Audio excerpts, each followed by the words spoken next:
everyone, I'm Summer Inanen. Hey, I'm Sarah Ramsden, and we are nutritionists answering your questions. And today we have a question from Renee in Calgary, and she asks, I've been reading so much about gelatin lately, and I was wondering if you could weigh in on the benefits of it. Yeah, it's a good question. I haven't had this one before. No, it's good. But gelatin is essentially derived from animal products, and it comes from the connective tissue, the skin, the gristle, and even the bones. And what happens is it's melted down to produce this product called gelatin.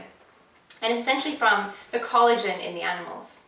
And gelatin is very high in these amino acids called glycine and lysine and proline.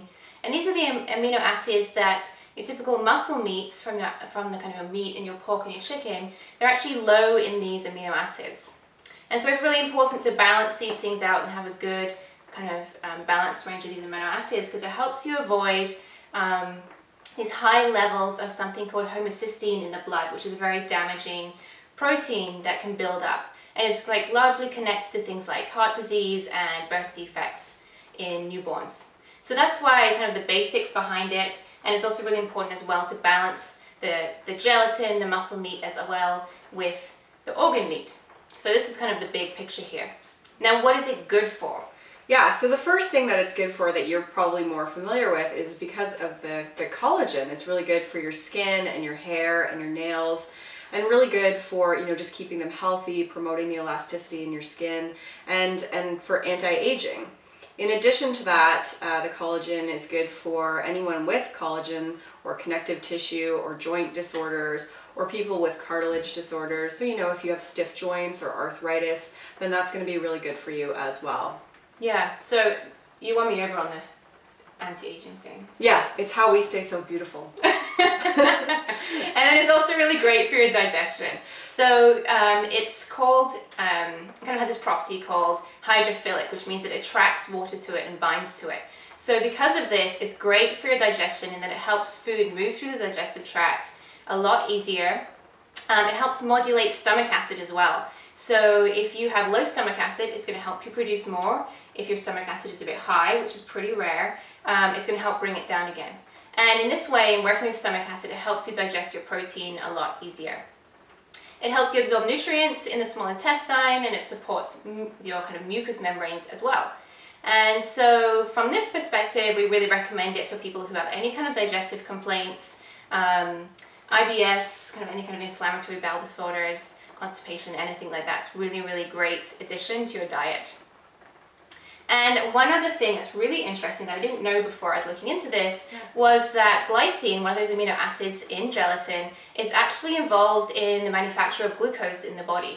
So if you're someone who kind of crashes at 3 p.m., maybe you have this kind of blood sugar regulation issues, if you're low in glycine, it's going to make it that much worse. So that's a really good addition too if you're experiencing those crashes through the day. Yeah, so where do you get it from? So you want to get it from a very good source, and the brand that we like is the Great Lakes gelatin, which used to be really hard to find in Canada. Like, you would have to go to the US to obtain it.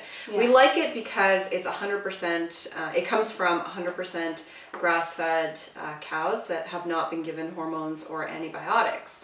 Now, there's a couple different kinds that you can buy. So the green one that you'll see is cold water soluble. So that's really good for people who are supplementing with it. So if you want to take it, you know, on a daily basis, if you have the joint pain or the digestive issues that we talked about. Yeah. Then there's the orange one, which is the one that we have right here. And this comes in two different forms. One of them is beef-based or cow-based. The other one comes from pigs, so it's porcine-based. And the choice between them really is up to you. I mean, I think they have the both really more for like moral or religious reasons. So yeah. And the orange one is it's warm water soluble. So what that means is that you're going to add it to warm water. It's going to thicken. So that's the one that you want to use if you're making, you know, like a mousse or gelatin-based gummies or any of those other kind of foods that you would eat. So that's really the difference between the two. And you can order them off of Amazon.ca or iHerb. Now, the pricing as of now, when we're taping this, is a lot better on iHerb. So I would certainly order from them to save yourself some cash. Yeah, and I guess the final thing to note about the green one that you can supplement with is that depending on your particular health complaints, your activity levels, things like that, you probably want 1 to 2 tablespoons per day. So that's just a guideline. You can just put it in some cold water and knock it back, or a smoothie if you're into that kind of thing. Yeah, exactly. Now, if you're someone who consumes a lot of bone broth, whether you're just drinking bone broth, you're adding it to soups and stews, you probably don't need to supplement with it because you are consuming a natural source of gelatin. So just something to consider there as well. Yeah. So that's a great question, and hopefully you found it helpful. If you have questions for us, send them to asksummerandsarah@gmail.com, and we will feature you in an upcoming episode. Yeah, and let us know in the comments below your favorite ways to use gelatin. If you're someone who's already using it, maybe you have some recipes, or maybe you're supplementing with it. Let us know how it has affected you. Yeah, great. We'll see you next time. Yeah, chat to you soon. See ya.